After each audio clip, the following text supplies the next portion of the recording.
Saya melihat hidroponik ini salah satu pertanian yang terukur gitu, karena semuanya ada di air, yang mana nutrisi dan lain sebagainya, unsur hara yang seharusnya ada di tanah itu dipindah ke air, karena untuk membuat air itu menjadi seperti tanah yang memiliki unsur hara seperti itu, kita bisa ngeracik gitu. Nah, kalau kita bisa ngeracik, otomatis variabel-variabelnya terlihat dan terukur.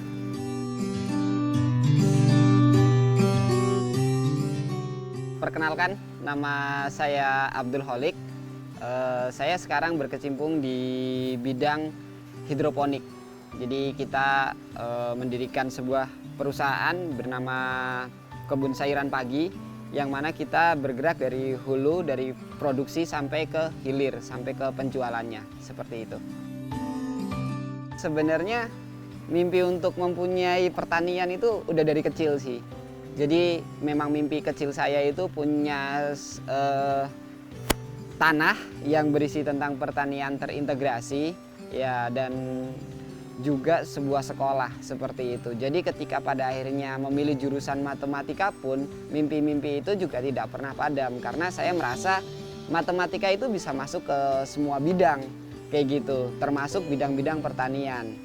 Jadi bagaimana pada akhirnya matematika yang memang intinya adalah membangun logika dan menyederhanakan setiap persoalan, setiap masalah untuk bisa diselesaikan, yaitu sangat bisa diterapkan di sayuran pagi ataupun di bidang pertanian seperti itu.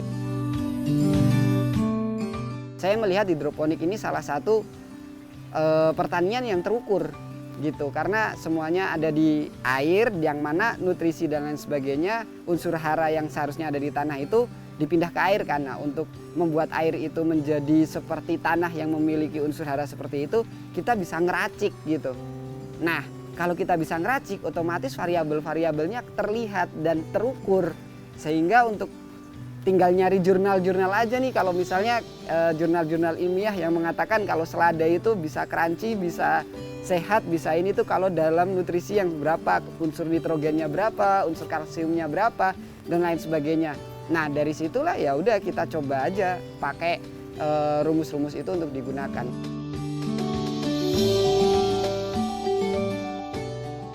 Ketika kita bertani hidroponik, yang saya lakukan adalah, ya karena saya bukan petani tulen ya tadinya awalnya. Jadi yang saya lakukan adalah melihat berapa hari setelah semai tanaman ini dipanen.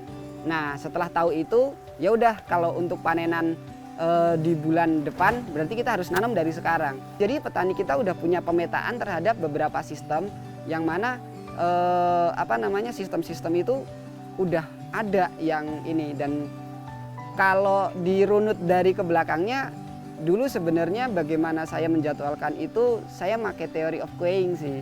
Jadi di matematika tuh dulu ada mata kuliah yang saya nggak sempat ambil sebenarnya, tapi saya tahu ada dan bukunya saya baca gitu, itu theory of queuing, teori antrian, di mana kita merumuskan optimalisasi terhadap suatu problem kayak gitu. Nah, termasuk ini optimalisasi kebun.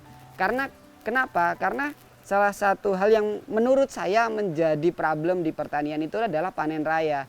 Ketika semua orang nanam dan semua orang panen, akhirnya harganya anjlok. Tapi ketika kita bisa sustain, kita bisa menjualnya itu setiap hari dan dalam kondisi fresh gitu, itu membuat harga juga akan sustain dan stabil kayak gitu.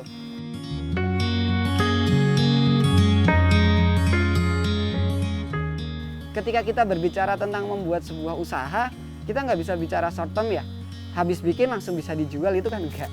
Kita berbicaranya long term.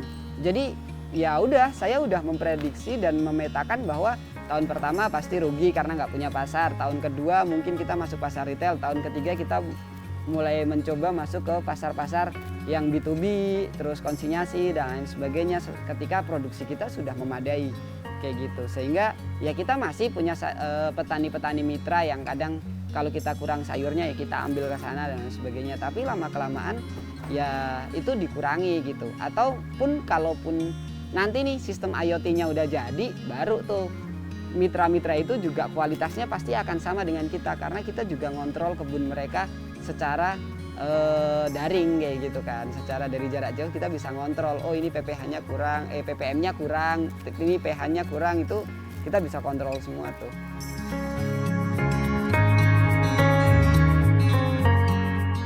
Kita model pemasarannya ada 3. Yang pertama retail tadi dengan sistem broadcast dari WA kita untuk para pelanggan. Yang kedua adalah sistem konsinyasi, kita titip di beberapa minimarket dan supermarket. Ada BK Al Iman, ada Halal Fresh, ada All Fresh gitu di beberapa outlet. Di All Fresh itu ada di 7 outlet dari Bogor sampai ke PIK ya, ada di sana juga. Lalu B2B, kalau B2B itu lebih ke hotel, resto, kafe kayak gitu. Terus mungkin kita bantu sesama petani yang memang mereka supply terus kurang sayurnya gitu juga ada. Jadi kalau dari pemasarannya kita seperti itu sih. Sayuran pagi ini selain usaha, tapi ini juga sebuah mimpi besar sih. Mimpi besar buat hidup saya gitu, untuk bisa terus bermanfaat ke depannya. Karena saya tahu sampai sekarang mungkin bisa dibilang saya belum untung dalam bisnis ini. Tapi saya melihat perkembangannya, kerugian yang dihasilkan itu semakin kecil. Dan target di tahun ini sih memang dari perusahaan adalah untung, seperti itu. Saya ngerasa sudah banyak sekali orang yang menolong saya. Gimana nih saya rasanya, caranya berterima kasih. Karena konsep dalam hidup saya itu 2. Yang pertama adalah terima kasih. Kalau udah menerima sebanyak-banyaknya atau sesedikit-sedikitnya ya harus ngasih sebanyak-banyaknya. Kayak gitu.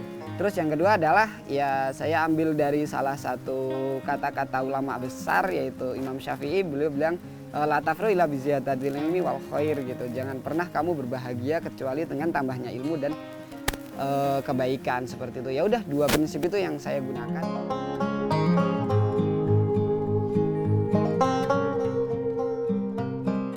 Menurut saya salah satu hal yang perlu diperbaiki dari pertanian di daerah saya gitu, atau mungkin di Indonesia secara keseluruhan, adalah para petani ini kadang lupa untuk menghitung berapa harga produksinya, sehingga ketika mereka menjual tuh mereka nggak tahu untung atau rugi.